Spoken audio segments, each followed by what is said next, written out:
jamais, qu'à jamais ta gloire resplendisse, qu'à jamais ta gloire resplendisse, que ta gloire resplendisse en ce monde. Qu'à jamais ta gloire resplendisse, qu'à jamais ta gloire resplendisse, que ta gloire resplendisse encore une en fois, ce monde. qu'à jamais, Qu'à jamais ta gloire resplendisse, qu'à jamais ta gloire resplendisse, que ta gloire resplendisse en ce monde. par la musique, Par la musique, louons-le, dans tous les pays, louons-le, avec la nature, louons-le, louons-le, tout notre louons-le, de tout notre être, louons-le, nous tous ensemble, louons-le, Jésus la lumière du monde, louons-le, louons-le, louons-le, louons-le, louons-le,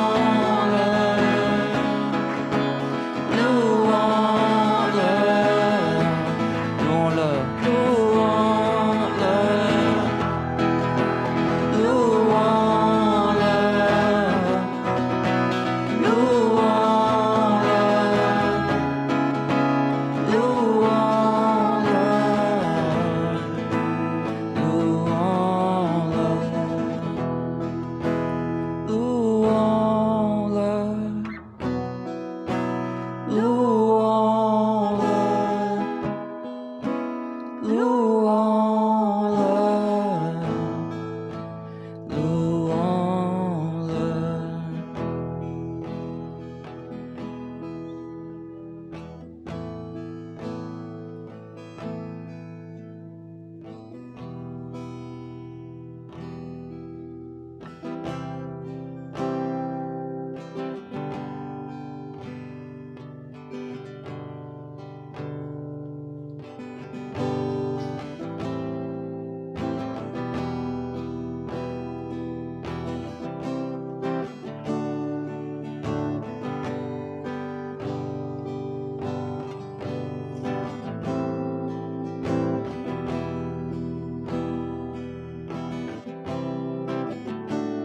tu t'es abaissé,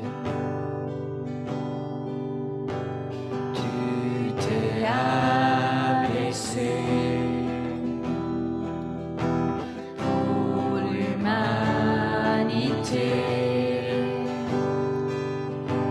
Tu fus humilié et abandonné. ta mort Ta mort est ma vie. Tu payas le prix sans crainte aujourd'hui.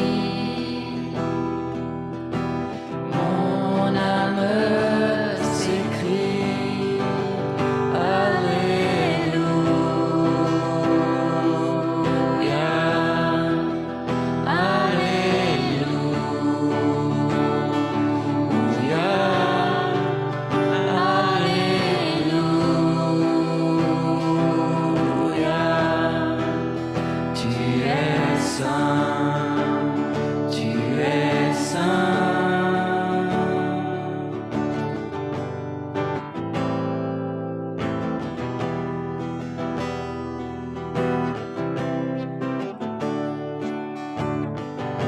Je suis à tes pieds, Je suis à tes pieds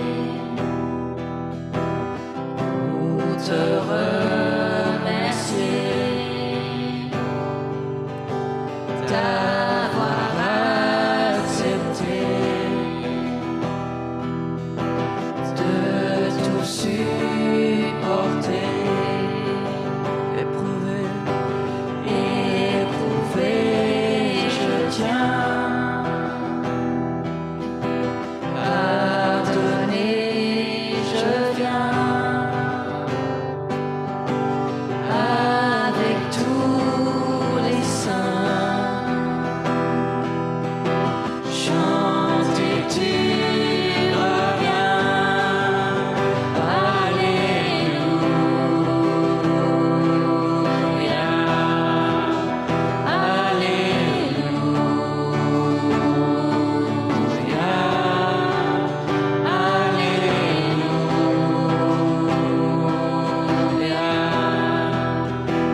de nos cœurs, avec nos propres mots, louer le Seigneur, lui dire à quel point on est reconnaissant.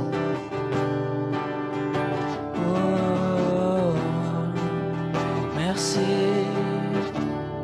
Jésus. J'élèverai ma voix pour te louer à tout jamais. Car tu es digne d'être adoré.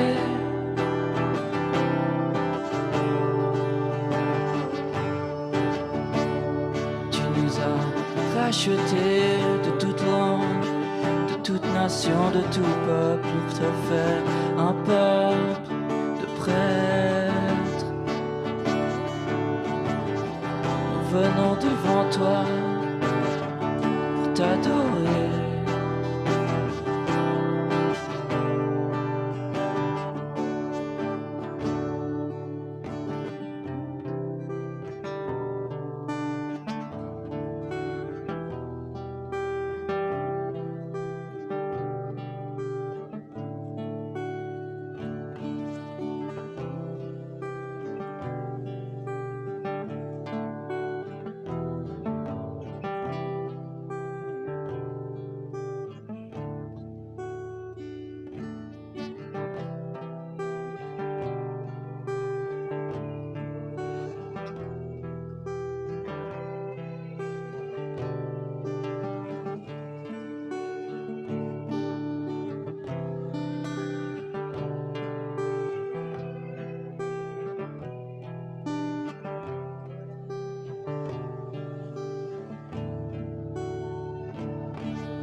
Glorifié, tu es ressuscité et tu vis à jamais.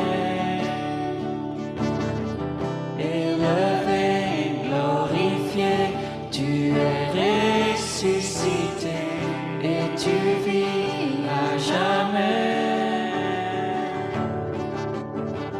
Élevé, glorifié, tu es ressuscité et tu vis à jamais. Élevé, glorifié, tu es ressuscité et tu vis à jamais.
C'est en toi que nous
Jésus, fortifie nos cœurs.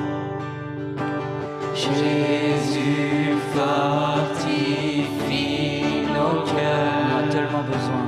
À ta grâce et ta grandeur, car c'est en toi que nous prions.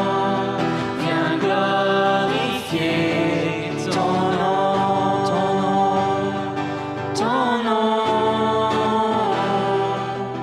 comme une tour aux quatre vents, ton nom nous rend fort à chaque instant, ton nom, que tous les peuples entonnent un chant, car aucun autre nom n'est plus grand que ton nom, comme une tour aux quatre vents, ton nom nous rend fort à chaque instant, ton nom, que tous les peuples entonnent un chant, car aucun autre nom n'est plus grand que ton nom.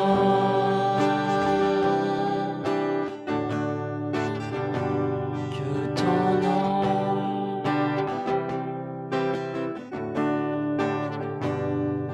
Ton nom.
Aucun argent ni or.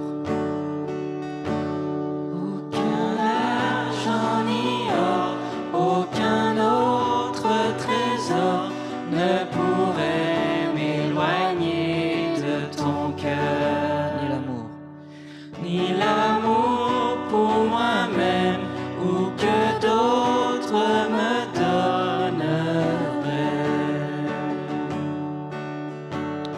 Jésus. Jésus, rien n'est semblable à ta grâce qui m'a sauvé. Sauveur, je te recherche aujourd'hui et à jamais. Tel que je suis. Tel que je suis, je viens à tes pieds. Humblement, je me tiens devant ta majesté. En toi, je sais que j'ai tout trouvé. Dans ton amour sans fin, dans ton amour sans fin.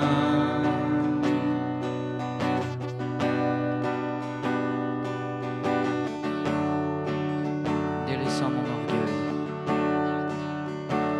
Délaissant mon orgueil, j'abandonne mes désirs, t'adorant l'esprit en vérité. Au-delà de mes rêves, de toute gloire, Seigneur, je te achète. Délaissant mon orgueil. Rechantant ça. Délaissant mon orgueil, j'abandonne mes désirs, t'adorant en esprit en vérité. Au-delà de mes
amour sans fin.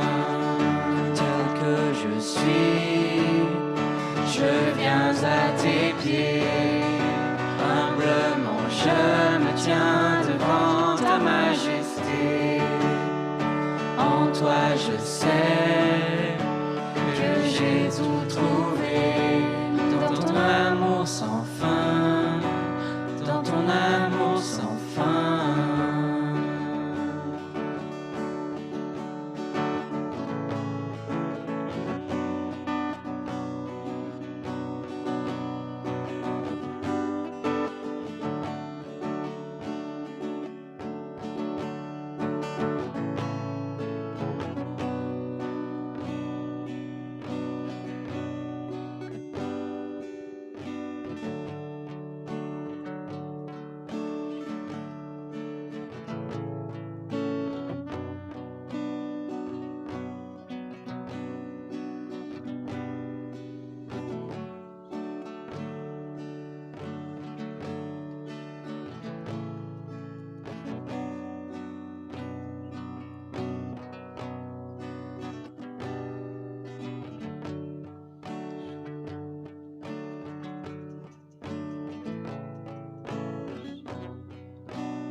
Est-ce que vous êtes prêts à relever des défis?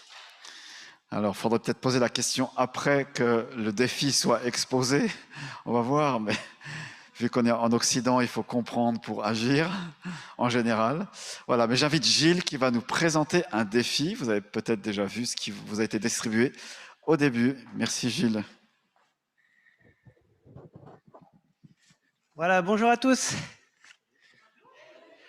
On va parler de la prière. J'aimerais être concret. J'espère que vous ne serez pas intimidés, mais parce que je vous mets tout de suite au défi. Est-ce que vous avez quelque chose à raconter?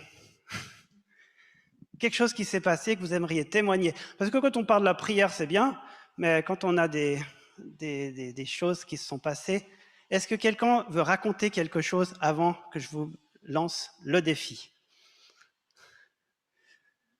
Ah, si le Saint-Esprit vous dit rien, allez-y pas, mais s'il vous dit allez-y, il faut se lancer là. Soyez pas timide. Bien. Comme vous savez, je suis à l'école biblique, j'ai fini ma 3e année et je vais entamer ma 4e année, ma dernière année. Et le défi, c'est toujours les finances, payer les collages, payer le coût de la vie, tout ça. Mais aujourd'hui, j'ai eu une confirmation que mon écolage pour ma dernière année allait être payé en entier. Donc c'est un cadeau, un miracle. Et c'est par la prière que Jésus a entendu ma requête et a pu exaucer. Voilà.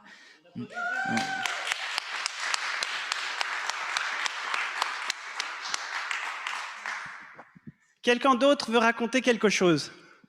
Vous vous gênez pas, venez. Bien.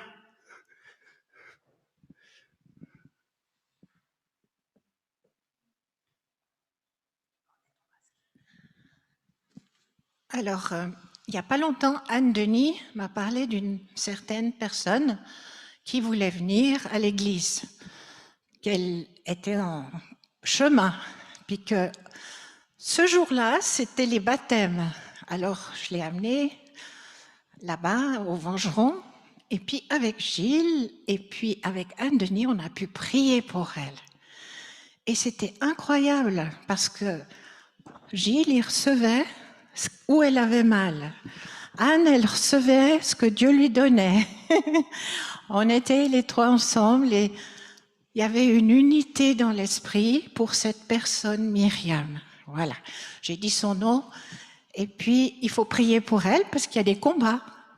Elle voulait se faire baptiser, mais on lui a dit, il faut te préparer au baptême. Voilà, alors on prie pour que les jours puissent venir pour qu'elle se prépare au baptême. Merci. Ouais, merci Seigneur. Et Jésus, on te remet Myriam, nous la bénissons au nom de Jésus. Merci parce que tu as touché son cœur et que tu la prépares au baptême et que tu vas la délivrer complètement. Au nom de Jésus, Amen. Quelqu'un d'autre veut encore raconter une histoire? Viens, Sylvia. Je suis très content que tu oses parce que je n'osais pas te demander.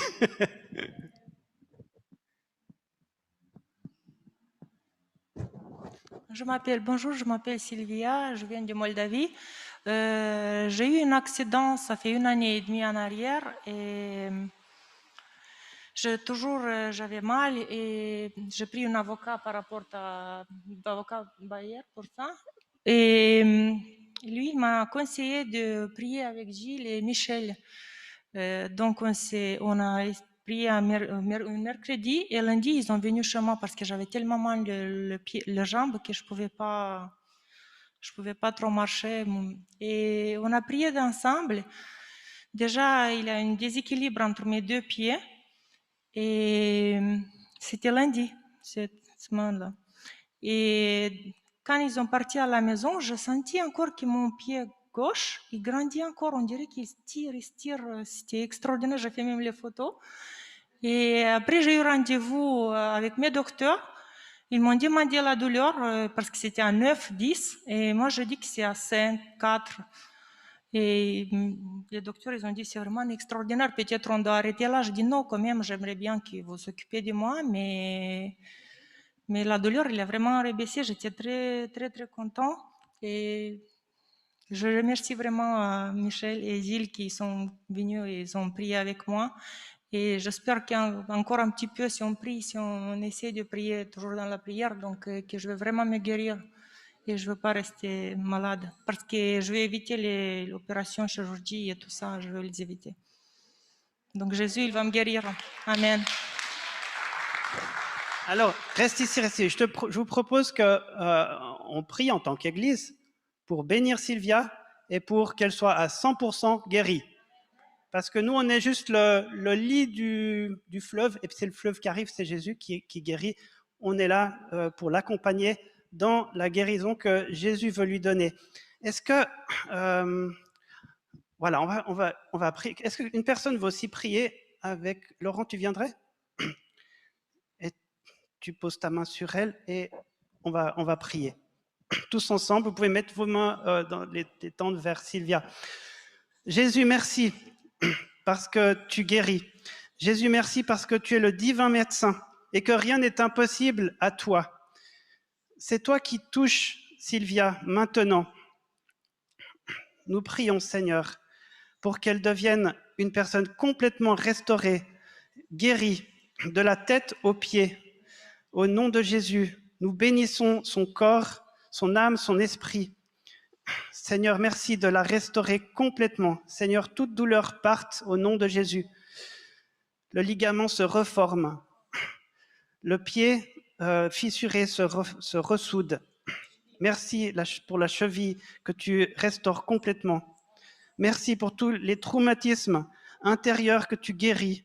Merci Seigneur de bénir Sylvia. Nous la bénissons. Nous sommes ton Église, Jésus. Et merci parce qu'il y a aussi le pasteur Walter Zanzon qui est venu et qui l'a accompagné dans la prière. Nous accompagnons cette prière en tant qu'Église. Nous bénissons Sylvia ainsi que toute sa famille, ses enfants et sa descendance. Que sa descendance soit bénie au nom de Jésus. Amen. Amen. Merci Père Céleste parce que voilà, tu es le même hier, aujourd'hui et pour l'éternité. Merci pour notre sœur, Seigneur Sylvia. Merci parce que tu as pris sa faiblesse et tu as pris ses maladies. Tu as pris les conséquences de cet accident. Tu as pris les symptômes même, Seigneur. Et nous ordonnons au nom de Jésus-Christ maintenant que tout se remette en place, que tout s'aligne comme les choses ont été créées à l'origine, comme tu l'as créé dans son corps. Dans le nom de Jésus-Christ, les tissus qui ont été détruits, soyez reconstitués, qu'une guérison complète soit là, constatable, que sa vie, Seigneur, ainsi elle puisse être complètement libre dans son corps, plus de douleur par rapport à cet accident au nom de Jésus. Et merci Seigneur parce que Dans cette période, tu viens la rencontrer dans sa solitude, tu viens la rencontrer, Seigneur, pour lui donner un bel avenir et nous te bénissons, Seigneur, elle et sa famille, au nom de Jésus. Amen. Amen. Yes. Gloire à Dieu.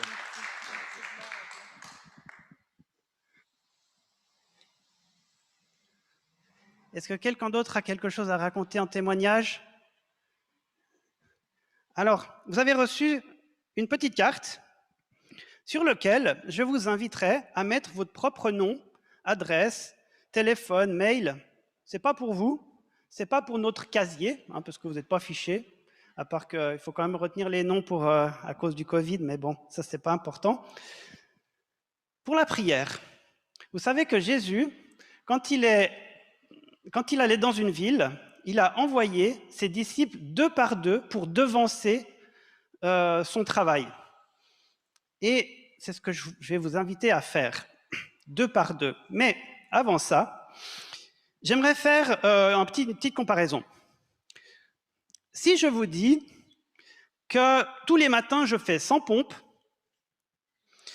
et que je fais mon petit footing de, je sais pas, 7 km avant d'aller au travail, est-ce que vous me croyez? Bon, qui c'est qui me croit, là? Tu me crois? Franchement, je t'aime beaucoup, hein. Mais je crois qu'il n'y a qu'à regarder ma tête, vous voyez très bien que je n'ai pas les épaules de quelqu'un qui fait 100 pompes par jour. Je passe beaucoup plus de temps derrière mes pinceaux à faire des tableaux. Et c'est vrai, j'aime pas faire 100 pompes par jour. Parce que le sport, bah, c'est bien, mais il faut en faire. Hein. Il y a des choses, on sait que c'est bien. Manger 5 fruits et légumes, hein, pas manger trop gras, pas boire trop de bière. Enfin, bref, comprenez que tout ça, c'est bien. Et tu peux mettre la slide. Il y a une différence entre je ne peux pas et je ne veux pas. Parce que moi, c'est vrai que je pourrais faire 100 pompes par jour. Je me lève plus tôt le matin, je fais de l'effort, ok? Mais la réalité, si je te dis je peux pas, eh ben, en fait, la réalité, c'est que je ne veux pas. Parce que non, je trouve que ça ne vaut pas la chandelle. Je me trouve bien, ma femme me trouve beau comme ça. Je ne vois pas l'intérêt. Mais peut-être je pourrais en faire un peu plus, c'est vrai. Bon. Ben, c'est un petit peu pareil dans la prière. Il y a tellement de versets bibliques qui nous disent qu'il faut prier, hein, qui nous encouragent. Puis le pasteur, il est gentil avec nous, il nous dit « Allez, priez, je vous encourage ». Et en fait, on a eu un bon problème jeudi passé. J'ai voulu m'inscrire pour la prière jeudi, et c'était plein. Il y avait 12 personnes maximum. Et pour dire qu'il y a encore de la place, parce qu'il y a 20 postes maintenant. Il paraît que ça a changé. En fait, il y a encore de la place pour la réunion de prière. Surtout pour vous, surtout pour moi. Tu veux ou tu peux? Tu peux pas, c'est pas grave. On trouvera un autre jour. On peut faire un autre moment. Et pourquoi on ne changerait pas les habitudes? Et puis, il m'est venu une idée, parce que Laurent nous avait posé une question, mais je ne sais plus laquelle. Comment est-ce que tu peux nous donner la question que tu nous avais posée l'autre jour? Puis Emmanuel avait fait une super présentation de 20 minutes sur le premier verset. Ma maison sera appelée une maison de prière pour tous les peuples. Tu te rappelles de la question que tu nous avais posée? En gros, c'est qu'est-ce qu'il faudrait faire pour qu'on se bouge un peu? C'est juste? Manu, tu peux corriger, hein, viens si tu as quelque chose. C'est à peu près ça? Et puis on a réfléchi, puis bon, bah, il m'est venu une idée, mais voilà. Puis après, le groupe a dit, bah, ça serait bien, Gilles, que tu présentes l'idée, puisque toi qui as proposé, bah, voilà, allons-y. Hein. Bon, vous savez, autant de versets bibliques qui nous encouragent à la prière. Et puis, écoute, on a tous le niveau. Hein. Il y a des miracles tous les jours chez nous. Bah, non, franchement, moi, voilà, non. Et quelque chose qui m'avait touché, c'était mon ami Florian, je vous avais présenté une fois, il est venu pour faire le temps il était au piano, il a fait le temps de louange. Et quand j'avais 20 ans, il m'a dit, ça va pas comme ça. Tu viens tous les matins, on va prier. Et moi, franchement, c'est comme si quelqu'un me dit, tu vas faire 100 pompes tous les matins. Franchement, j'avais pas envie. Mais j'avais aucun argument théologique pour dire qu'il fallait pas faire ça. Et puis, j'avais aucun argument pour dire j'ai pas le temps, parce que j'arrivais juste sur sa ligne de bus. Bref, ça collait, j'étais obligé d'y aller, quoi. Bon, j'ai fait ça et franchement, ça a changé énormément de choses. C'est comme quand tu fais 100 pompes, au bout d'un moment, tu te rends pas compte, mais ton corps, il change, les autres le voient. Quand tu te mets à prier, ben, ça change aussi quelque chose. Puis aussi, les autres le voient et il y a des résultats. Et je me suis dit, bon, on va refaire ça. En tant qu'adulte, j'ai 46 ans, j'ai une famille, je ne peux pas faire ça comme quand j'avais 20 ans. Je vais proposer ça à un ami. On fait, en tout cas, une fois par semaine, on se voit et on prie.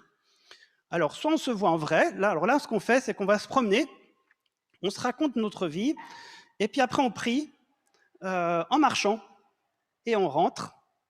Et voilà, on a passé 1 heure en intercession, en apportant ces sujets de prière.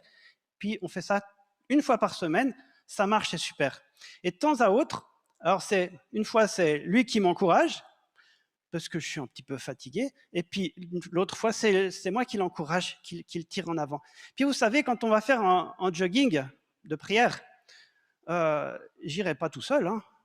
C'est comme, tu vas quand il pleut, faire du jogging. S'il n'y a pas un copain qui va te tirer, tu ne vas pas le faire, hein. Donc, voilà ce que je vous propose. C'est de faire un petit peu comme Jésus l'avait fait avec ses disciples. Il les a envoyés 2 par 2. Alors, c'est pour ça que j'ai mis ce passage sur la carte. Alors, la petite peinture, c'est Marie-Claude. Hein, bravo Marie-Claude. Elle fait des chouettes peintures maintenant. Ça décolle. Elle est très créative. Et puis, donc, pour le texte en bas du petit carton, c'est « Il les envoya 2 par 2 devant lui dans toutes les villes et dans tous les lieux où lui-même devait aller. » Où est-ce que Jésus doit venir? Dans ton cœur, dans ta famille, dans ton quartier, dans les lieux où tu travailles, dans ton église locale, pour notre pays, prions pour les autorités. Et c'est ce que je vous invite à faire, c'est de se mettre 2 par 2, un homme avec un homme, une femme avec une femme, et au minimum, 1 fois par semaine, ça peut être par téléphone, par WhatsApp vidéo, ou se voir en vrai, ou trouver n'importe quel moyen. L'idée, c'est de prier en tout cas 1 fois par semaine, avec une personne de votre choix. Et puis, si vous ne savez pas avec qui vous voulez prier, parce que vous aimeriez faire quelque chose, vous aimeriez commencer cette démarche-là, je vous propose, vous inscrivez votre nom ici, et puis vous le mettez dans le panier d'offrande, carrément. Comme ça, voilà. Et on va pouvoir peut-être vous connecter avec quelqu'un que vous n'auriez peut-être pas imaginé, puis on regarde si ça marche. Et je vous propose qu'on fasse ça jusqu'à septembre. Alors, c'est compliqué le mois d'août, hein, les vacances et tout ça, c'est un challenge. Hein. Si tu es en Italie et puis tu vas prier à quelqu'un qui est resté à Genève, ben peut-être que tu vas faire un petit message un peu court, mais au moins tu auras prié avec. Voilà ce que je vous propose, c'est qu'on fasse des groupes de 2, des groupes d'intercession pour ces sujets, pour vous-même, pour votre lieu de famille, votre quartier, votre lieu de travail, votre église locale et pour nos autorités. Voilà l'idée. Je lance le défi. Alors, je crois que en fin de culte, justement, vous pouvez vous serrer la main. Enfin non, vous ne pouvez pas encore vous serrer la main, mais vous pouvez vous échanger les cartes avec la personne. Vous pensez que ça pourrait matcher, ça pourrait jouer. Et puis, s'il n'y a pas, c'est pas grave. Vous mettez dans le panier d'offrande, si vous voulez participer, et on va trouver. Hein. Puis il y a des personnes qui ne sont pas là aujourd'hui, donc on peut s'arranger. L'important, c'est qu'on se mette à prier, et quand on prie, ce qui est formidable, c'est que nous, on ne sert à rien du tout, mais Jésus peut agir, enfin, il veut agir, c'est Jésus qui veut agir comme ça, et on s'en réjouit. Est-ce que j'ai tout dit? Je te laisse la parole. Voilà le défi. Alors, vous êtes prête à le relever? Ça va être tout bénef et ça va porter plein de fruits et on va prier pour ça, tu es d'accord? On remet ce projet à Dieu et vous êtes partie prenante de cette chaîne qui fait que voilà, ça va bien fonctionner. Le ciel va s'ouvrir. Il va s'ouvrir sur nos vies, il va s'ouvrir dans cette région. Merci Seigneur mon Dieu, parce que voilà, ce projet, il est là. Il est au tout début, on te l'apporte, on prie que tu le protèges, tu le prennes dans tes mains et que tu mettes dans nos cœurs un esprit de bonne volonté qui va nous soutenir jusqu'au mois de septembre, peut-être plus après, on verra. On prie Seigneur que ce projet porte beaucoup de fruits dans les vies de tous ceux qui vont se mettre à prier. On prie Seigneur qu'il n'y ait aucun obstacle et aucune, entre guillemets, fausse excuse, comme Gilles l'a dit tout à l'heure, dans ce qu'il a vécu lui, au nom de Jésus-Christ. Merci Seigneur, que la foi puisse grandir, la foi qui va déplacer les montagnes. Amen. Amen. Merci beaucoup Gilles. Trop bien. Excellent. On va prendre maintenant un temps, je vais prendre un temps avec vous, on va ouvrir la Bible, prendre la parole de Dieu. On est dans ce mois de juin, on a commencé il y a 2 semaines sur le thème des médias. Alors ça paraît peut-être un peu bizarre, parce on peut se dire, ouais mais quoi, est-ce que la Bible parle des médias? Vous savez ce que c'est les médias? C'est tout ce qui est un support pour véhiculer un message. Ça c'est un média.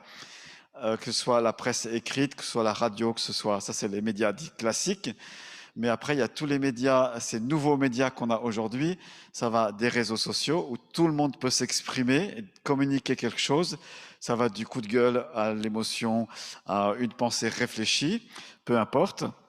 Et les médias, ils peuvent être soit donc avec un support palpable, ou soit sous forme numérique. Je pense que je vous apprends rien. Et ça nous pose des gros défis, parce que tout ça s'appuie sur la technique, et la technique avance à grands pas. Et peut-être que vous avez des fois l'impression de dire « Ah, mais c'est encore nouveau, qu'est-ce que c'est ce nouveau média ?» Au temps de Jésus, il n'y avait pas autant de médias que ça. Alors oui, ils n'avaient pas autant de médias que ça, mais néanmoins, Dieu, il a toujours eu besoin de médias pour communiquer sa parole. Ça peut s'appeler un prophète, ça peut s'appeler le Fils de Dieu, ça peut être un objet. Par exemple, les prophètes, certains prophètes, le peuple qui était autour d'eux, il était devenu tellement sourd parce qu'il y avait beaucoup de voix qui parlaient. On parlait, il y avait énormément de voix, et du coup, Dieu, il n'arrivait pas à se faire entendre correctement, parce qu'il voulait toujours passer par les êtres humains pour se faire entendre. Et qu'est-ce qu'il a fait? Il a dit, ok, je vais ordonner à mes prophètes, vous allez prendre tel ou tel objet, faire telle ou telle scène, jeu, et puis ça va parler aux gens. Et par exemple, à un moment donné, à Jérémie, le prophète qui est jeune, il lui dit, tu vas aller chez tel artisan, et là-bas je vais te parler. Tu vas chez le potier, et puis le potier il est en train de faire son vase, et puis le vase il rate. Puis paf, à ce moment-là, Dieu lui parle. Et à un autre moment, il dit à Jérémie, tu vas acheter une ceinture, et cette ceinture, tu vois, tu la mets dans un rocher là au bord de la London ou du Rhône, tu la mets là, et puis le prophète il la met, il rentre chez lui, il fait ses affaires, puis au bout de, en tout cas 6 mois, Dieu lui rappelle, et tu sais, il y avait cette ceinture qui était bloquée dans un rocher là, va la retrouver. Et il va, et cette ceinture, elle devient parlante. Dans le sens qu'elle est toute gâtée, elle est toute abîmée, elle peut pas servir à quoi que ce soit, la ceinture. Elle était toute neuve, mais au bout de 6 mois, après les conditions climatiques qu'il y a eu, eh ben, la ceinture, elle est toute bousillée, quoi. Et puis Dieu lui parle, paf, tu vois, mon peuple, il est comme ça, il est abîmé comme cette ceinture. Et puis comme ça, Jérémie, il peut aller avec cette vieille ceinture et peut dire les choses. Et le texte, on l'a encore aujourd'hui. Donc c'est important les médias, il ne faut pas les balayer d'un revers de main. On peut décrier des fois les articles dans les journaux, dire ah, on prend le 20 minutes, encore ça, encore un article sur un prêtre pédophile, encore un truc comme ça. Vous voyez, on peut dire ça comme ça, mais n'empêche qu'il y a une information qui est là, et on peut se dire, et si à la place de cette information, il y avait une bonne nouvelle, ou il y avait la bonne nouvelle. Et c'est pour ça qu'il y a des chrétiens qui ont toujours eu à cœur de véhiculer le message de l'Évangile sous différentes manières par un média. Et c'est génial quand on voit l'histoire des médias d'un point de vue chrétien. Par exemple, il y en a un jour qui a eu une idée. Il a dit, on va donner l'Évangile, mais comment faire en Amazonie? Il avait sur son cœur l'Amazonie Comment faire pour que des peuplades reculées comme ça dans leur territoire puissent entendre la bonne nouvelle que Dieu les aime? Comment faire? Alors il a dit, ah ben, j'ai une idée, on va acheter des avions, on va trouver des pilotes chrétiens, et puis on va comme ça pouvoir donner quelque chose. Donc ça c'est média, c'est génial, d'aller dans des endroits par des avions, puis après en pirogue, etc., et de transporter le message de l'Évangile. Et c'est vrai que Paul, ce qu'il dit dans les Écritures, il dit aux Corinthiens, mais c'est vous qui êtes le média de Dieu, vous êtes une lettre de Christ. Il leur dit comme ça. Attention, c'est pas une lettre avec des ordres et des commandements, tu dois pas, mais vous êtes des lettres vivantes écrites par l'Esprit de Dieu. Et tout à l'heure, quand il y a eu des témoignages, c'est des paragraphes qui sont écrits dans votre vie que les autres peuvent lire. Ça se lit, ça se voit, et on est tous médias. Je ne sais pas si tu t'es rendu compte, mais on est tous porteurs d'un message. Et j'espère que ton message, c'est que Dieu t'aime, Dieu t'a sauvé, Dieu t'a béni, et que tu as envie justement de transmettre ce message-là à d'autres. Voilà le thème de ce mois de juin. Il s'apparaît un petit peu compliqué comme ça, parce qu'il y en a qui se disent dans l'assemblée, ah mais moi j'aime pas tout ce qui est réseaux sociaux, je m'y fais pas, etc. C'est comme ça, en fait, ça fait partie. Et il y aura, je crois, de plus en plus des médias, les médias se multiplient. Les historiens et les spécialistes des médias disent qu'en fait, à l'apparition d'un nouveau média, si par exemple on avait jusqu'à présent la presse écrite, après il y a eu la radio, après la télévision, et puis là, ces dernières années, les choses ont beaucoup évolué au niveau technique. Eh bien, certains ont toujours pensé que quand il y avait un nouveau média qui était là, il allait chasser l'ancien. Vous vous rappelez, quand on a eu ces réseaux sociaux, la télé, les chaînes de télévision ont dit mais on va avoir une baisse publicitaire, ça va être terrible. Les médias TV ou presse écrite, on va être mangé par ces réseaux sociaux qui sont là. Et en fait, on voit que non. Alors bien sûr, il y a des changements. Ces anciens médias doivent s'adapter. Ils se sont mis sur Internet, la Tribune de Genève. Voilà, on peut s'abonner sur Internet. Je fais pas de pub, mais c'est comme ça. Ils se sont dû s'adapter parce qu'ils avaient toujours envie de communiquer le message. Mais ces médias, ils se rajoutent les uns aux autres. Et en fait, on a la grâce, quoi. C'est une chance extraordinaire d'avoir dans notre génération plein de médias. Peut-être un peu trop, peut-être qu'on sature des fois, qui fait que l'image devient moins parlante, moins choquante, et la radio perd de sa pertinence, peut-être un peu. Peut-être si vous voyez un meurtre à la télé, autrefois, les journalistes ou les présentateurs TV disaient « Attention, éloignez de votre poste les plus jeunes, les âmes les plus sensibles, l'image va être dangereuse. » Puis la même image, on la projette aujourd'hui, on dit « Bof, ben voilà, quoi, on va passer à autre chose. » On est moins sensible à ce que les médias pourraient communiquer. Mais néanmoins, en fait, le média est intéressant parce qu'il communique quelque chose. Et Dieu, à un moment donné, a dit à Moïse « Écris ». C'est la première mention du média qui doit être là dans les Écritures, écrit. Moïse savait écrire, il était instruit dans toute la sagesse des Égyptiens. La plupart des gens ne savaient pas lire ni écrire à cette époque-là. Et en fait, ce que Moïse a écrit, d'autres l'ont recopié et c'est venu aujourd'hui. La Bible que tu as là entre les mains, j'espère, vous avez votre Bible dans les mains? Elle est où? Eh bien, certains ont écrit le premier, ont écrit là et le message nous a été transmis aujourd'hui. Et si on n'avait pas eu cette Bible aujourd'hui, on ne saurait pas comment Dieu est venu au travers de Jésus-Christ.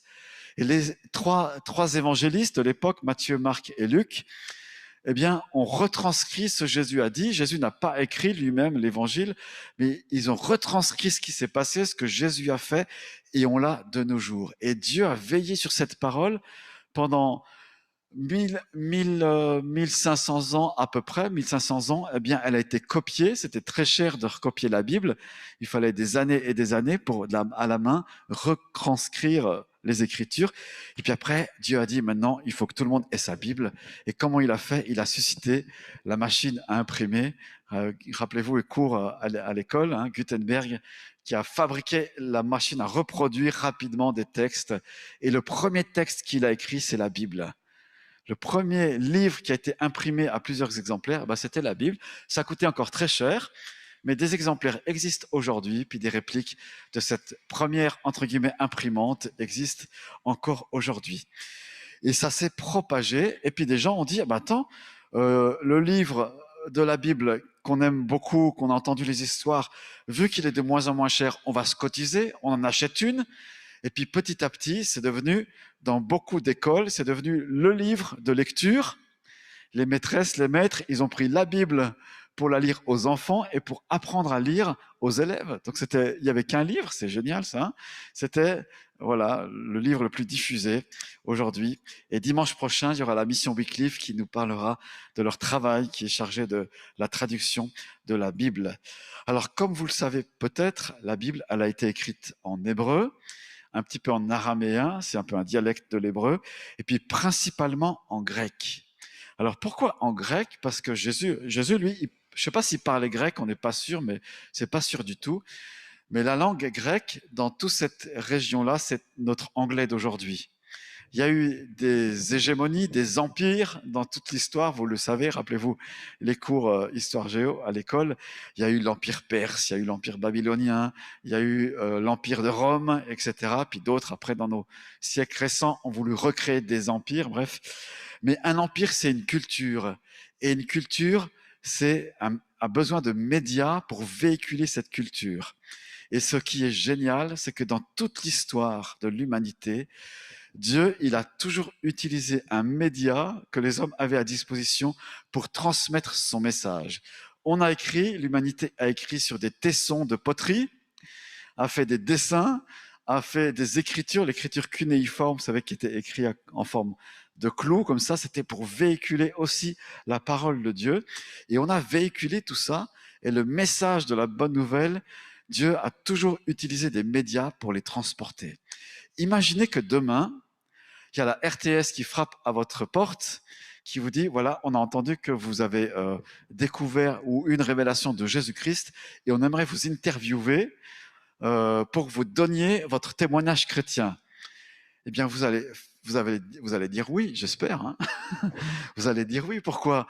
Parce que ce que Jésus a fait dans votre vie, peut-être ça va vous impressionner de le dire, mais ça se prépare, une interview.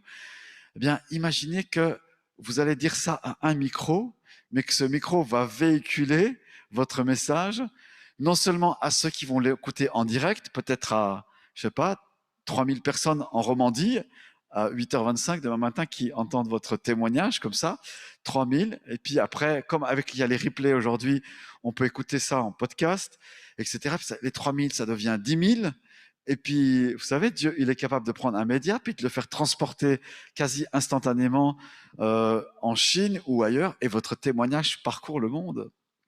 Et ça, c'est trop bien parce que Dieu, il a beaucoup d'enfants, de fils et de filles spirituels en préparation qui ont besoin de ton témoignage. Alors, le support, c'est une chose, la technique, c'est une chose, mais son message ou ton message, c'est ça qui est important de véhiculer. Et ce soir, je veux vous parler d'un homme, Noé, un homme de son temps. Vous avez peut-être vu l'annonce, parce que Noé, il a vécu très très longtemps, mais sa vie s'est concentrée à une courte période, puisque Noé, jusqu'à 500 ans, il a vécu très longtemps, jusqu'à 500 ans, on ne sait pas ce qu'il a fait. Imaginez sa jeunesse. Imaginez, alors à l'époque, la Bible nous montre que les êtres humains vivaient très longtemps.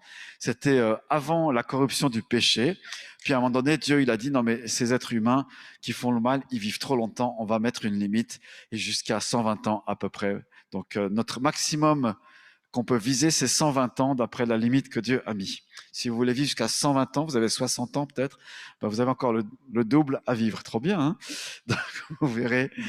Voilà, c'est possible. Dieu a mis cette limite-là, et ça dépend peut-être de ce qu'on demanderait à Dieu, pourquoi pas. Notre foi, je sais pas, et de Dieu, bien sûr, de sa souveraineté. Alors Noé, il fait partie des héros de la foi. Dans Hébreux 11, il est écrit que Noé, divinement averti, il a été averti par Dieu. Donc c'est par la foi, Hébreux 11, 7. C'est par la foi que Noé, averti des événements que l'on ne voyait pas encore et rempli d'une crainte respectueuse, a construit une arche pour sauver sa famille. C'est par elle qu'il a condamné le monde et est devenu héritier de la justice qui s'obtient par la foi. Je disais tout à l'heure, pendant 500 ans, donc l'histoire de Noé, c'est à partir de Genèse 5, et après, Jésus, il reparle de Noé, et l'apôtre Pierre aussi parle de Noé et de son histoire.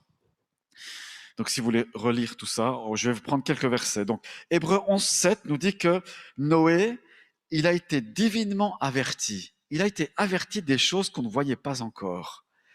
En fait, à un moment donné, Noé a à peu près 500 ans d'existence. Eh bien, Dieu, il vient le rencontrer et il avertit des choses qui vont se passer. Pourquoi? Parce que Dieu, il n'a jamais voulu faire des projets sans en parler à l'humanité. Amos 3,7 nous dit que le Seigneur l'Éternel ne fait rien sans avertir ses serviteurs, les prophètes. En fait, quand Dieu a un projet, il avertit toujours. Toujours, il prépare l'humanité. Toujours. Alors après, elle écoute ou elle écoute pas l'humanité. Ça, c'est libre. Mais Dieu, il a toujours choisi soit son Église, soit des hommes et des femmes pour avertir. Moi, je pense, par exemple, qu'à Martin Luther King, il a été prophète en son temps. Il a annoncé des choses de Dieu à l'avance. Il a payé le prix fort de sa vie. Mais il y a eu, voilà, à travers lui, il y a eu dans la société américaine et encore aujourd'hui, un message qui parle, un message d'avertissement. Dieu a toujours voulu annoncer ses projets. Quand il voulait que le peuple de Dieu l'adore, Dieu a dit à Moïse, tu me construis un temple, une tente de rencontre, parce que je veux rencontrer mon peuple. Quand il avait différents projets, quand il a voulu envoyer son fils Jésus, il a parlé longtemps à l'avance. Il a dit, je vais envoyer un Messie, préparez-vous, préparez-vous. Et puis quand il était là, il y a une grande partie qui n'a pas vu, qui n'a pas entendu, et qui même a fait le contraire, qui a bouché ses oreilles et qui ne voulait pas entendre. Ça, c'est un peu... Ouais, là, Dieu, il doit avoir honte de nous, quoi, quand il annonce les choses longtemps à l'avance, puis qu'on n'y prend pas garde. Voilà. Bref, mais on a sa parole qui est là. Donc le Seigneur, l'Éternel, ne fait rien sans avoir annoncé ses projets à travers ses prophètes, à travers son Église, à travers des croyants. Il le fait. Noé, ça veut dire repos, consolation. Imaginez, vous avez un fils, une fille qui va naître, puis vous l'appelez Noé. Et ben donc ça veut dire repos. Et on trouve ça dans Genèse 5, versets 28 et 29. Donc il y a des temps très difficiles. Les gens savaient que sous Adam et Ève, c'était le paradis, et puis que la vie était géniale. Il n'y avait pas besoin de travailler. Voilà, il y avait des conditions climatiques idéales. Je pense qu'on a de la peine à savoir exactement ce qui se passait au temps d'Adam et Ève, mais c'était des temps extraordinaires. Dieu descendait, il discutait avec Adam et Ève, c'était voilà le paradis quoi, terrestre. C'était fabuleux, les anges étaient là, visibles, et ça circulait, il n'y avait pas de violence parmi l'humanité et enfin la création en tout cas. À un moment donné, et puis les gens se savaient cette histoire-là, mais l'humanité a péché, vous vous rappelez l'histoire de Genèse chapitre 3, et puis ça commence à être des gros problèmes sur la terre. Et la violence est généralisée. Il n'y a plus de règles, il n'y a pas de règles entre son prochain, on tue, on ment, on détruit, voilà, tous les péchés imaginables. Et Dieu en a marre de cette terre. Juste avant, il l'a maudite, il ne pouvait pas faire autrement. Et si les gens voulaient manger, il fallait travailler la terre très durement. Et si les gens voulaient voilà, se protéger, donc c'était des temps de ténèbres très très noirs, je pense encore plus qu'aujourd'hui. On est dans les temps des ténèbres, mais là, à l'époque, c'était vraiment très difficile et pénible. Et peut-être que le film Noé, si vous l'avez vu, là, qui est sorti il y a une dizaine d'années à peu près, peut-être ce bout-là, il est à conserver. Je ne sais plus comment il s'appelle ce film. Enfin voilà, il y a un temps très noir, très ténébreux qui raconte l'histoire de Noé. Il y a une partie du film qui est pas terrible, mais là on la met de côté. On ne nous dit rien d'autre sur Noé qu'il s'appelle Consolation et que vers 500 ans, sa vie va basculer. Et en fait, je pense que dans 500 ans, Noé, Dieu a préparé son cœur. Le Seigneur, il a toujours pris du temps pour préparer les hommes et les femmes quand il avait un projet, si ceux-ci étaient prêts pour ça. Il n'y a pas dans la Bible, enfin je ne vois pas de projet instantané comme ça, où Dieu il dit maintenant ça va, voilà, tac, tu fais ça. Mais Dieu, il prépare les cœurs, l'humanité, il la prépare, il prépare les êtres humains. Pendant 500 ans à peu près, formation de caractère pour Noé.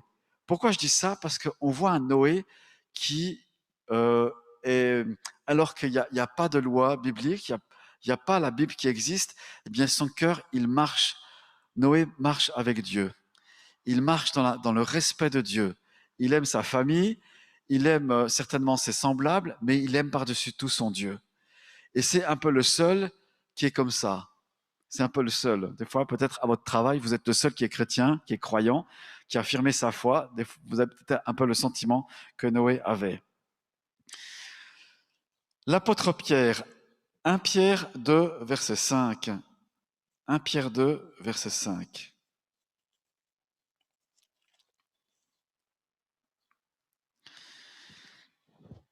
Il n'a pas épargné non plus l'ancien monde, bien qu'il ait sauvé 8 personnes, dont Noé, ce prédicateur de la justice, lorsqu'il a fait venir le déluge sur un monde impie. Noé est appelé par l'apôtre Pierre prédicateur. Un prédicateur, c'est quelqu'un qui est porteur d'un message. Il est média privilégié, choisi par Dieu pour cela. Prédicateur de la justice. Noé était juste, intègre et marchait avec Dieu. Là, j'étais dans 1 Pierre 2,5, qui nous décrit donc ce prédicateur de la justice comme juste, intègre et marchait avec Dieu. Ce qui le mettait en violent contraste avec sa génération impie et corrompue. Notre monde est impie et corrompu. Il n'y a qu'à avoir allumé la télé. On ne parle pas vraiment des choses de Dieu, de l'amour de Dieu, etc. Et pourtant, Dieu est là. Dieu est un Dieu de grâce, un Dieu qui pardonne, un Dieu qui est tout-puissant, etc. On est dans une situation un peu similaire. Du reste, Jésus, il a dit que dans les derniers temps, ça va ressembler au temps de Noé. Et si vous avez bien lu votre Bible, on n'est pas tout à fait à la fin du monde. Je dis pas tout à fait, mais on est à une ère qui se termine. Gentiment, l'ère de la grâce et de la manifestation de l'amour de Dieu se termine. On est dans des fins de génération là par rapport à cela. Lisez votre Bible et si vous l'avez lu correctement, vous ne serez pas troublés par des fausses doctrines. Quand il y a des gens qui, vers 1940, 1950, ont dit « Jésus est déjà revenu », c'est qu'ils avaient mal lu leur Bible. Jésus n'est pas encore revenu, mais on est à bout touchant d'une période qui s'appelle l'ère de la grâce. J'en ai parlé jeudi dernier. Et là, on n'était pas au temps de Noé, on n'était pas encore dans l'ère qui a précédé l'ère de la grâce, c'était l'ère de la loi avec Moïse, on est encore avant.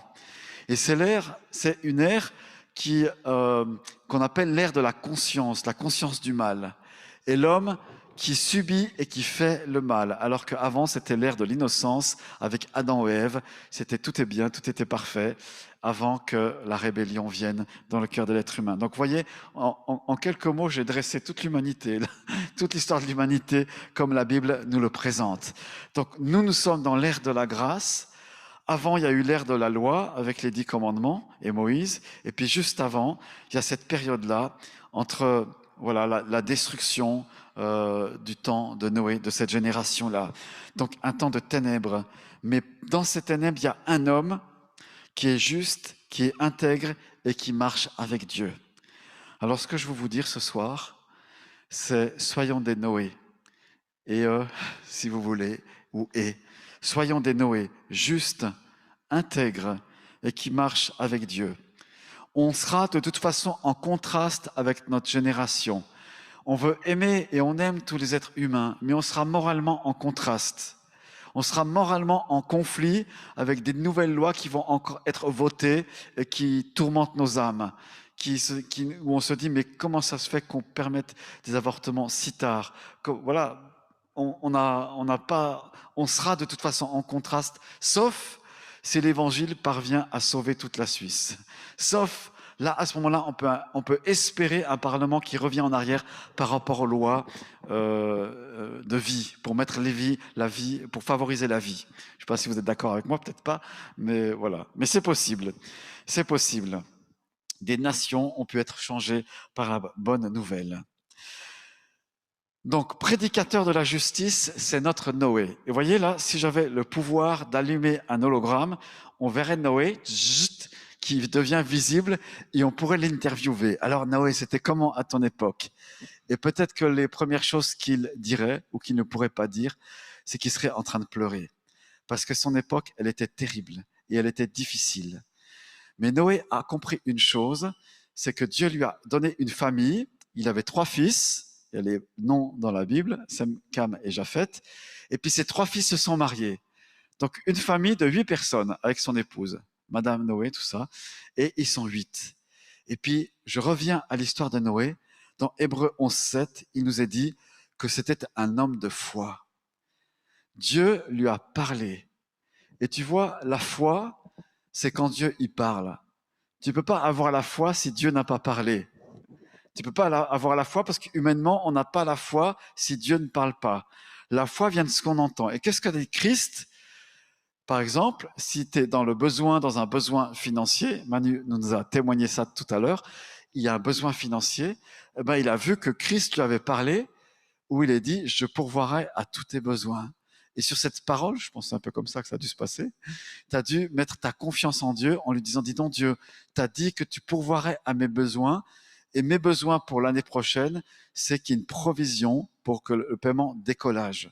Alors je viens vers toi, je peux faire des annonces et ameuter la terre entière sur Facebook, mais d'abord je viens à toi pour solliciter ton aide et que la provision soit là.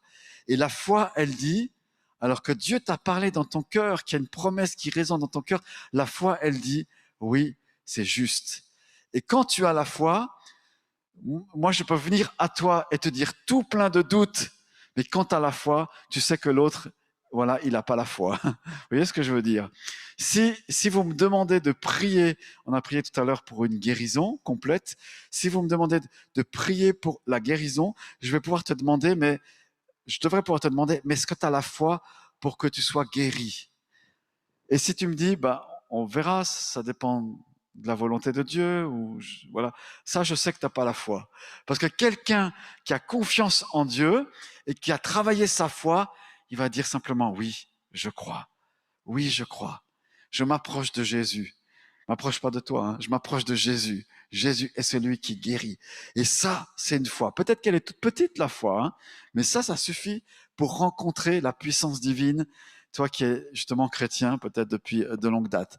Des fois, Dieu, il fait des cadeaux comme ça, sans qu'on lui demande, voilà, peu importe nos années de vie chrétienne, mais oui, il déverse sa grâce. Mais il faut pas compter là, sur ça, parce que Dieu, il compte sur ta foi. Et Noé, c'était un homme qui avait une foi qui se nourrissait de la présence de Dieu. Il se nourrissait de la présence de Dieu. Comment il a pu faire, Noé? Comment tu as pu faire? Dis-moi, dis-nous ton secret, il va vous le dire. Comment tu as pu faire pour marcher à contre-courant comme ça de ta génération? Comment tu as pu faire pour construire un bateau alors que tu n'étais pas au bord de la mer? Tu as construit une arche immense alors que tu n'étais peut-être pas bâtisseur ni architecte. Tu as construit un truc tellement anachronique. Comment tu as pu faire? Le secret qu'il nous dit, Noé, c'est qu'il a puisé ses forces en Dieu. Parce que le texte nous dit, il marchait avec Dieu. Et la faveur de Dieu était sur lui. Alors quand il y a dans la Bible, quand il y a cette petite phrase, la faveur de Dieu était avec. Hein, la faveur de Dieu était avec. En fait, vous pouvez être sûr à 150% que ce Noé-là, il avait péché et qu'il était conscient qu'il avait fait le mal, mais qu'il dépendait de la grâce de Dieu. Et c'est pas qu'il était parfait, mais il voulait marcher dans son quotidien avec Dieu. Et tu vois, si la faveur de Dieu est sur toi, c'est que tu es consciente et tu es conscient que tu n'es pas loin, comme l'apôtre Paul, du pire pécheur de cette terre. Mais j'ai fait ça dans ma vie. J'ai commis cet acte-là. Oh, j'ai besoin de la grâce de Dieu. Dieu, si tu me pardonnes pas, là, je suis mort, quoi. C'est direct en enfer. J'ai mon aller simple pour l'enfer. Et puis Dieu, il te prend à ce moment-là. Il dit, tu sais, Jésus, mon fils, il est mort pour toi. Il est mort et il est ressuscité pour toi. Et ça, c'est un homme, Noé, qui marchait et la faveur de Dieu était sur lui. Mais si c'est le contraire, si tu dis, ouais, de toute façon, moi, j'ai pas beaucoup plus péché que les autres, et c'est ce que tout le monde se disait au temps de Noé, ouais, je fais le mal comme les autres, mais allons-y gaiement, de toute façon, voilà, qu'est-ce qu'on peut faire de plus? Voilà, si tu es comme ça, là, c'est le danger. Mais Noé, la faveur de Dieu était sur lui. Et c'est ça qui est intéressant avec Noé. Puis imaginez, quoi, en plus de 600 ans, je crois, il a vécu, Noé, il en a dû faire des péchés. pas me faire croire que Noé t'en a jamais fait, quoi. Mais il cherchait bien sûr à en faire le moins possible. On n'est pas non plus des provocateurs de la grâce de Dieu. Mais Noé, voilà, il cherchait à marcher avec Dieu dans son quotidien. Il était intègre. Intègre, ça veut dire qu'il était honnête. Donc, contrairement aux autres de sa génération, est-ce que tu as déjà une fois triché sur ta feuille d'impôt? Tu as déjà essayé de faire... Oui, il y a 2 épisodes dans ma vie. Je ne vais pas vous avouer des péchés que j'ai faits, mais j'ai voulu... Il y a voilà, je vous dis, voilà, 2 choses qui me sont arrivées. J'ai payé par Internet un service, un abonnement par Internet, c'était pour ma fille. Je paye et tout ça, c'est validé, c'est confirmé. Donc, on reçoit l'abonnement par Internet, les TPG, et tout ça. Et puis, je vois que ce n'est pas débité de mon compte. Je dis, tiens, il y a un truc, donc plusieurs jours après, j'attends, je regarde. Je téléphone au TPG et je leur dis, j'aimerais payer l'abonnement parce qu'il a été validé par Internet, mais il n'est pas débité de mon compte. Elle vérifie tout ça, et entre les services. Il est où, Samuel? Il est là. J'ai dit, tomber dans ton service, voilà. Je veux payer cet abonnement. Je veux être honnête. Non, c'est payé. Écoutez, on a la ligne, c'est payé. Mais je dis, non, c'est pas débité. Alors, je laisse passer quelques jours, je retéléphone pour essayer de tomber sur un autre quelqu'un. Mais pareil, quoi, c'était payé. Alors voilà, je voulais être honnête. C'est pas que j'ai pas pu l'être, mais j'étais honnête. Des fois, voilà. Mais 2 fois, ça m'arrivait comme ça dans ma vie. Je sais pas si c'est un clin d'œil de Dieu qui veut me bénir, ou c'est les mystères de l'informatique, voilà. Mais Noé était honnête. C'est une de ses qualités qu'il avait. Alors, voilà, si on a des choses qui sont malhonnêtes, il faut les régler en nous, puis être réglo. Il y a un chemin abondant de bénédiction quand c'est comme ça. Et c'est pas trop tard pour régler les choses. C'est encore temps. Noé était juste. Ça veut dire qu'il obéissait à Dieu et il voulait faire ce que Dieu voulait, ce qui était juste aux yeux de Dieu. Des fois, voilà, c'est ça la justice. La justice de Dieu, faire la justice de Dieu, c'est faire ce que Dieu veut, tout simplement, sans compliquer les choses. Alors, il était comme ça, notre Noé, qui est là ce soir avec nous. Et puis, donc, surtout, il marchait avec Dieu. Il était dans un état d'esprit de soumission et de communion avec Dieu. Je pense que Noé, c'était pas un excité du bocal. Excusez-moi l'expression. C'était pas un excité. Bon, il avait quand même des années d'existence comme ça, parce qu'on voit que tout ce que Dieu lui demandait de faire, il le faisait comme ça. Dans les Écritures, il y en a il contestait, puis après il revenait, il se soumettait à Dieu, etc. Mais lui, c'était quelqu'un vous voyez, Jonas par exemple, hein, Jonas. Voilà, il conteste avec le Seigneur, et puis après il se fait manger par ce poisson, etc. Après il revient, voilà, il obéit quand même, vous me direz, et c'est bien. Mais Noé, on voit une vie comme ça qui est régulière, quoi, et une vie qui est constante.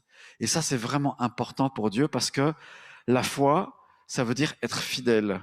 Le mot grec pistis, vous l'avez peut-être déjà entendu, c'est des gens fidèles. Les gens dans les églises, c'est des gens fidèles à Dieu. Et nous en sommes, et vous en êtes, en tout cas, je le crois. Et c'est un homme qui est patient, parce que Dieu est patient. Donc il avait quelque part le cœur de Dieu pour lui. Et je termine avec 3 petits points. La vie de Noé et des médias. Il nous est dit donc qu'il est prédicateur de la justice. Comment, Noé, tu as prêché? Moi, j'aimerais bien lui poser la question.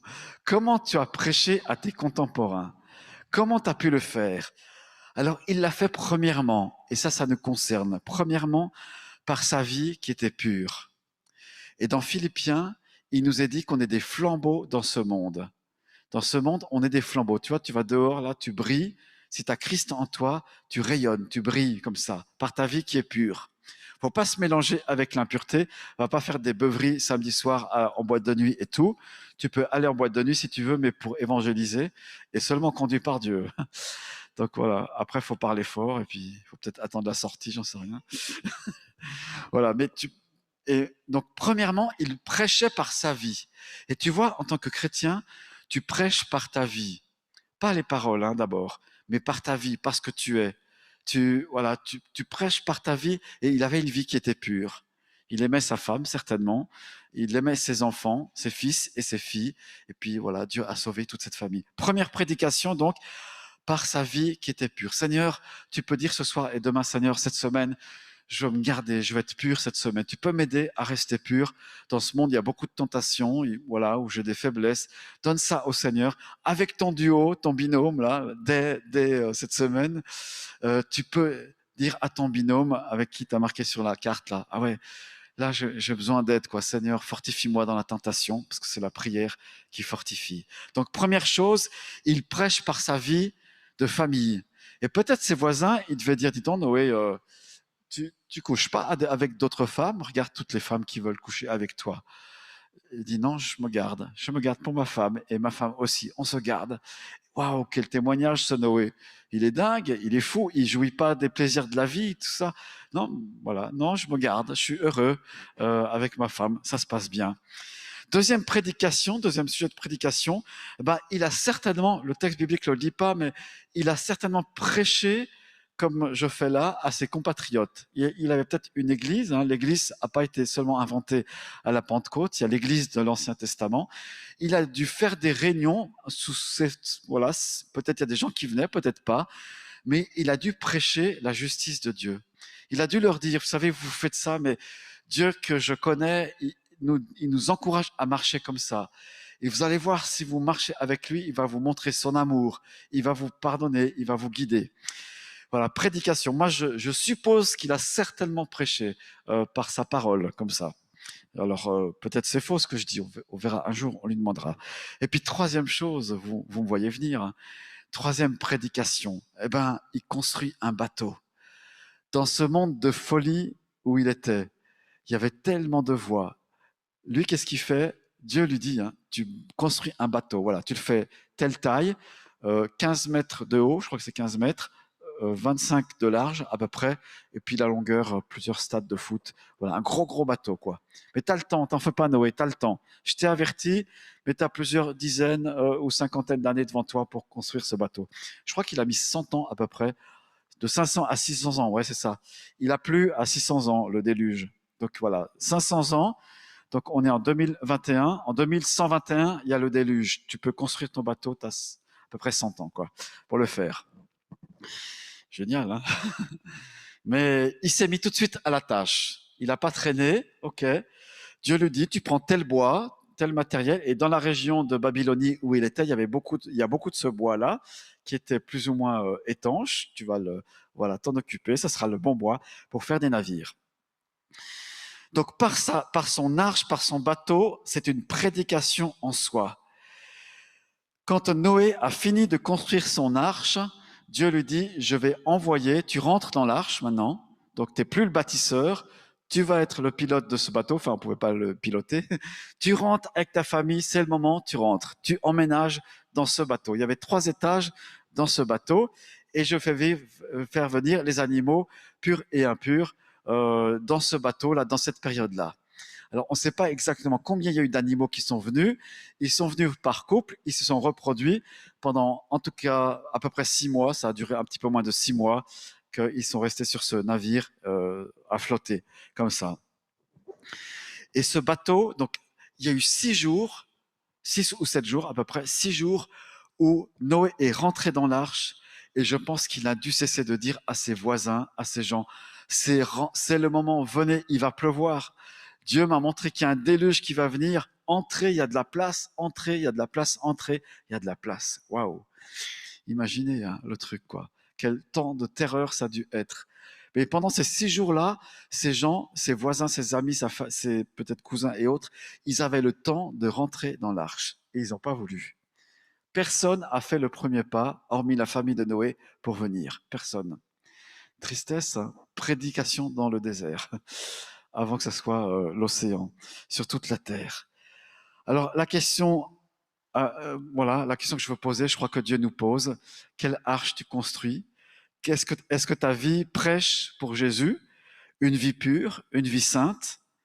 Et si ce n'est pas le cas, tout à l'heure, on va prendre la Sainte Seine pour se rappeler que Jésus nous purifie. Deuxième prédication, comment prêches-tu à tes amis, tes voisins, au monde? Vas-y, fonce, utilise les réseaux sociaux si Dieu te le met à cœur. Fais-toi un site internet, fais-toi tout ce que tu veux. Ce que le Seigneur m'a fait comprendre ces derniers mois, c'est qu'il fallait créer un podcast. Et puis, je prends juste 2 minutes pour vous expliquer ce que c'est. Un podcast, c'est des mini épisodes comme ça qui sont à la suite. Moi, j'ai appelé ça Spirit Cookie. Je ne sais pas si tu arrives à afficher ça, Audrey. Dans la slide des présentations, là, c'était génial. Voilà, en fait, un podcast, donc c'est des mini-émissions, ça dure 4-5 minutes à peu près. Et puis, je prends le micro, je dis quelque chose que j'ai sur mon cœur, et puis je l'envoie sur le net comme ça. Et puis, donc, ça passe par ce qu'on appelle des plateformes. Et sur votre smartphone, vous pouvez tous avoir la plateforme. Spotify, Apple Podcast, c'est celui le plus gros. Enfin, Apple a inventé plus ou moins les podcasts, donc voilà. Et puis, c'est diffusé de par le monde entier. Puis après, je peux voir les statistiques, qui a écouté ça. Voilà, les gens peuvent réagir ou pas. À ce jour, il n'y a pas beaucoup de réactions, mais en un mois, j'ai vu, donc ça fait un peu plus d'un mois que je l'ai lancé, il y a eu donc 4 ou 5 épisodes, ou 5 ou 6 peut-être maintenant. Voilà, un par semaine, il y a eu 500 téléchargements de l'épisode. Et certains ont écouté plusieurs fois. Voilà, je ne sais pas qui c'est, je sais que certains d'entre vous l'ont écouté. Donc c'est génial. Voilà, je lance dans le monde cette parole. Et comment je fais? Je fais tout simplement, je me force pas à avoir une parole, mais quand il y en a une perle qui descend dans mon cœur, je sais que je dois dire ça au micro, je m'enregistre. Yvalin m'a donné des bons conseils. Et puis voilà, je diffuse ça à qui veut l'entendre, quoi. C'est sans forcer. On peut s'abonner, donc ce qui fait que dès qu'il y a un épisode qui sort, vous le recevez voilà, en temps et en heure quand c'est programmé. Et ça s'appelle un podcast. Le podcast, l'idée, c'est de marcher, d'avoir voilà, d'être libre. Vous pouvez écouter ça n'importe quand et sur Internet avec tous les moyens possibles originaux. Moi, ça, en ce moment, c'est mon arche.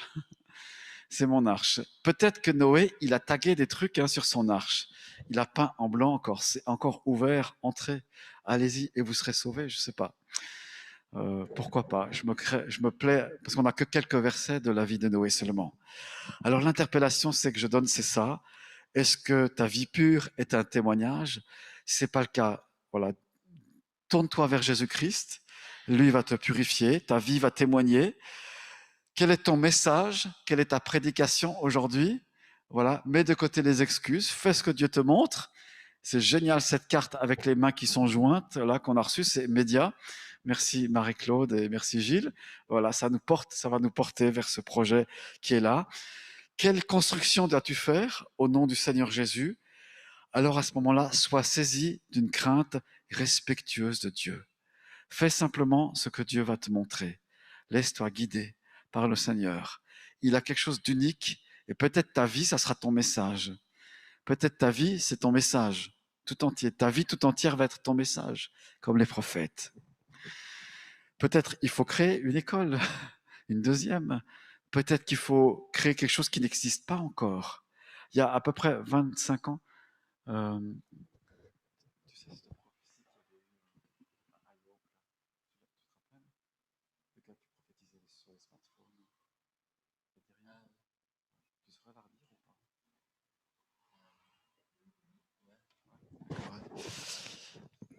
viens seulement, ouais.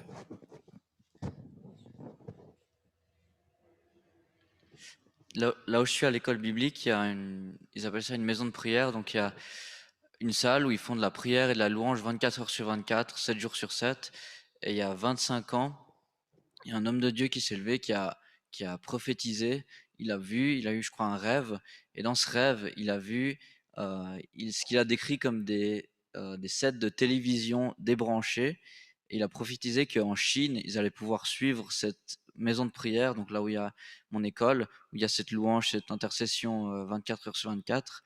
Et il a pu prophétiser que enfin, aujourd'hui, quoi, donc c'était il y a 25 ans, je crois à peu près, que en Chine ou dans les chanderies, ils allaient pouvoir suivre cette maison de prière avec leurs écouteurs, et il a vu les smartphones dans un rêve avant que ça existe, quoi. Alors, Dieu peut parler, rien n'empêche l'Éternel de parler. Voilà, et ces choses, et ils ont été prêts. Donc, dès qu'il y a eu Internet et voilà la possibilité de diffuser la maison de prière, ça s'est rapidement diffusé de par le monde. Les choses étaient averties à l'avance. Il y a plein d'idées encore du cœur de Dieu. Il y a plein d'arches qui sont là que tu dois bâtir. Il y a plein d'arches qui doivent être bâties encore. Chacun son arche, là où nous en sommes, comme un témoignage de la justice de Dieu. Je termine. L'Éternel vit que les hommes commettaient beaucoup de mal sur la terre et que toutes les pensées de leur cœur se portaient constamment et uniquement vers le mal. L'Éternel regretta d'avoir fait l'homme sur la terre et eut le cœur peiné.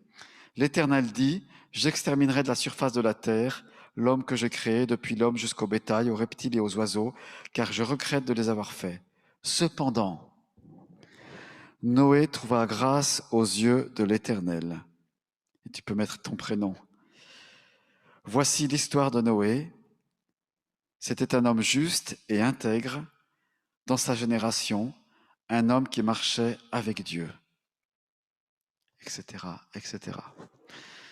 Père Céleste, merci pour cet exemple de cet homme de foi qui marchait avec respect de toi, Seigneur, respect de ce qu'il y avait sur ton cœur. Il n'avait même pas la Bible, mais il t'a trouvé, tu l'as trouvé.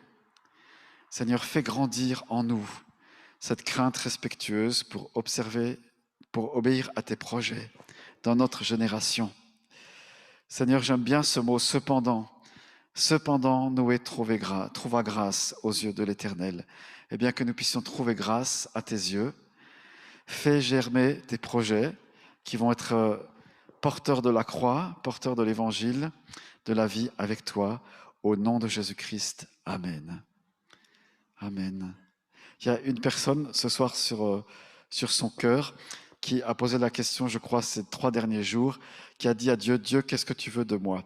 Qu'est-ce que tu veux faire? Et il me semble que tu as comme eu de la crainte quand tu as fait cette prière, mais après que tu l'aies prononcée. Et Dieu te dit, j'ai entendu ta prière et je suis avec toi, ne crains pas. Je suis avec toi. J'ai vu que tu as eu peur, mais ne te rétracte pas sur ta prière. Je vais l'honorer. Je vais mettre à côté de toi 2 personnes qui vont t'aider dans un projet nouveau. Et ces 2 personnes-là seront l'une qui va te soutenir financièrement et l'autre qui va te donner le matériel dont tu as besoin. Mais je veux que ce soit toi qui utilises cela. Et j'aimerais t'avertir en te disant, attention, ne méprise pas le projet que j'ai mis sur ton cœur. Ne dis pas, il compte pour rien. Mais je te donne ces 2 personnes qui vont être comme des signes à tes côtés, pour un temps. Pour un temps.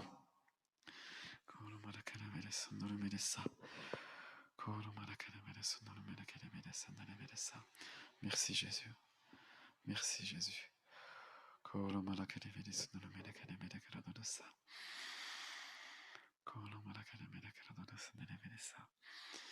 Merci Jésus. Merci Jésus. Ouais. Est-ce que ça résonne dans ton cœur ce que je t'ai dit là? Est-ce qu'il y a une personne qui se sent touchée avec ça, interpellée, qu'elle a un projet, qu'elle a fait cette prière ces derniers temps? Ok. Alors soit je me suis planté, ce qui peut arriver, soit c'est une parole de Dieu qui germera et qui produira son fruit en son temps. Merci Jésus. Ouais.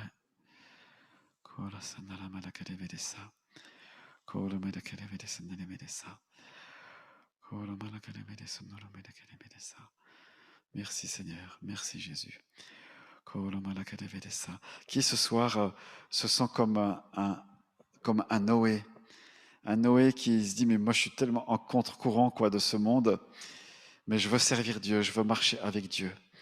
Qui ce soir est en train de se dire, mais ouais, moi je choisis le parti de Noé et de marcher comme lui. Si c'est ton cas ce soir, si tu te dis, ouais, je veux pleinement m'engager ou me réengager dans les voies de Dieu, ben, je t'invite à te lever à ta place. On va pas faire l'imposition des mains, mais je t'invite avec sérieux. Donc voilà, fais pas faire les choses à la légère comme ça en disant, bah voilà, je me lève parce que le pasteur il dit ça, mais vraiment avec un cœur consacré devant Dieu. Et que tu te dis, bah voilà, le reste de ma vie que tu me donnes, Seigneur, je veux accélérer, racheter le temps et mettre ce temps à profit pour toi, Seigneur, et me mettre à disposition. Et qu'importe ce que tu me demanderas, mais comme Noé, je veux avoir la crainte respectueuse, me soumettre à toi, en étant conscient que j'ai besoin de ta grâce, besoin de ta force au quotidien pour cela. Alors si tu es dans ce cas-là, comme te réengager ce soir, eh bien, je t'invite à te lever à ta place, ou si c'est sur Internet, à te lever là où tu es. Et vraiment faire ce pas de foi et t'attendre au Seigneur qu'il va te donner ce dont tu as besoin pour cela. Ouais. Alors prenez maintenant le temps de la réflexion pour ça. Je veux, oui, choisir d'être un Noé aujourd'hui, m'engager avec le Seigneur, peu importe ce que ça peut m'en coûter. Et je sais que c'est facile de le dire. Des fois, c'est pas facile de le vivre, mais je veux cela. Je veux cela, ouais. Alléluia. Seigneur, je te prie pour ces bien-aimés qui se sont levés là, qui se lèvent. Donne-leur de saisir ton cœur. Donne-leur simplement de saisir ce que tu veux pour eux dans ces temps à venir. Ils ont fait le pas de foi, comme Noé, de se lever. Et je te prie que tu les revêtes d'un vêtement d'onction du Saint-Esprit, comme confirmation, que tu les entoures de derrière et de devant, de tous côtés, que tu les portes, et quand ils seront en conflit avec leur génération frontale, donne-leur une assurance et une intégrité toute particulière dans le nom puissant de Jésus-Christ. Donne-leur de plus et de ne pas louvoyer avec le monde, l'esprit de ce monde, mais de se déterminer à 100% pour toi, sans jamais revenir en arrière, contrairement à la femme de Lot. Affermis-les en toi, Seigneur. Bloque leur certitude, leur confiance, leur pas en toi.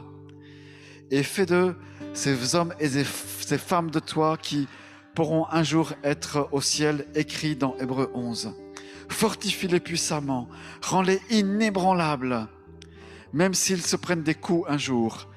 Donne-leur le courage de bâtir leur arche jusqu'au dernier clou à enfoncer, la dernière vis, la dernière planche à poser. Et donne-leur de faire quelque chose, même si c'est tellement original que les autres ne vont pas comprendre, mais ça va être un témoignage dans l'histoire. Ce que tu vas faire sera un témoignage pour l'avenir et les générations à venir. Ce que tu fais, ce que tu feras, sera un témoignage, une pierre qu'on ne peut déplacer, quelque chose d'inébranlable, un rocher inébranlable. Et je t'ai choisi, mon fils, ma fille, pour cela. Je t'ai choisi pour cela. Tu t'es mis à part pour moi. Continue de le faire. Je mets sur toi mon onction. Je mets sur toi mon habileté. Je mets sur toi ma sagesse. Je mets sur toi ma compréhension. Je mets sur toi mon obéissance. Je mets sur toi ma disponibilité. Je vais prendre du temps avec toi. Je vais te parler seul à seul. Je veux te montrer les choses. Dans le lieu secret, tu fermes ta porte. Je te montrerai des choses que j'ai montrées à nulle autre personne. Ça s'implique dans mon plan, ça s'imbrique dans mon plan, dans mes voies, dans ce qui est juste à mes yeux. Courage, courage, te dit le Seigneur, courage, courage, je suis avec toi, dit l'Éternel, je suis avec toi.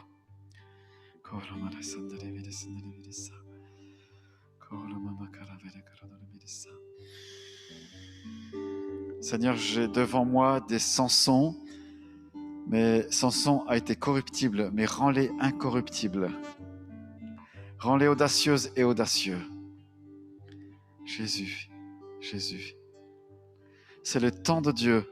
C'est le temps de Dieu. Ouais, vraiment, le Seigneur te dit, c'est le temps de Dieu. Allez, vas-y. C'est le temps de Dieu. Vas-y maintenant, je suis avec toi. N'attends pas un autre feu vert, une autre confirmation. Je suis avec toi. Je suis avec toi.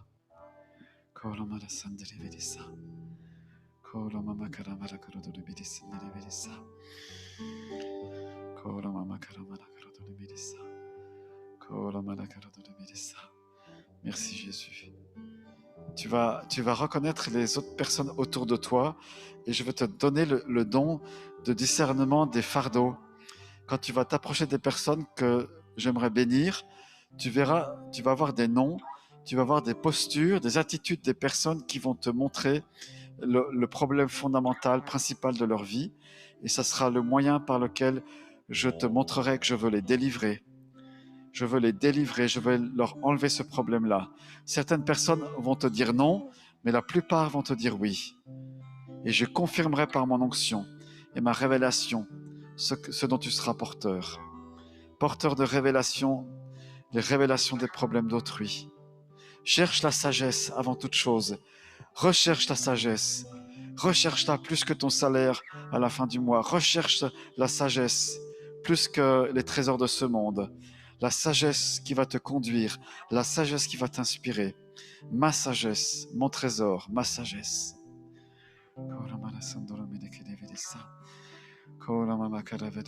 Je vois plusieurs personnes dans la communauté qui sont en train de pleurer. Elles ne pleurent pas sur elles-mêmes, mais elles pleurent sur ce monde.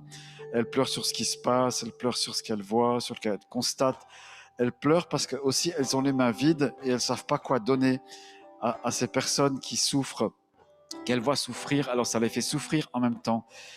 Et le Seigneur dit, mais demande-moi et je te donnerai. Demande-moi ma puissance, demande-moi et je te donnerai, parce que ces personnes-là ont besoin de ma puissance. Elles ont besoin de ma puissance. Et je vois vraiment des Lazars qui sortent de leur tombeau. Dans ces prochains temps, Dieu est en train de donner des ordres à travers toi. Des Lazare, sors de ta tombe. Sors de ta tombe. Sors et viens dans le royaume de Dieu. Il faut que tu fasses ça prophétiquement. Ce que tu annonces aujourd'hui dans le secret et dans l'invisible, eh bien, ça va se produire dans le visible. Continue d'annoncer ces choses-là. Continue. Noé a construit son arche jusqu'au bout, bâti cette arche. Jusqu'au bout, construis-la. Alléluia. Merci Jésus. Merci Jésus. Et la bonne nouvelle, c'est que Noé, il a sauvé sa famille. Hein. Ta famille va être sauvée. Noé a sauvé sa famille, les 8. Puis après, l'humanité, il y avait une nouvelle humanité, une nouvelle ère pour sa famille et le monde entier. Alléluia. Merci Jésus.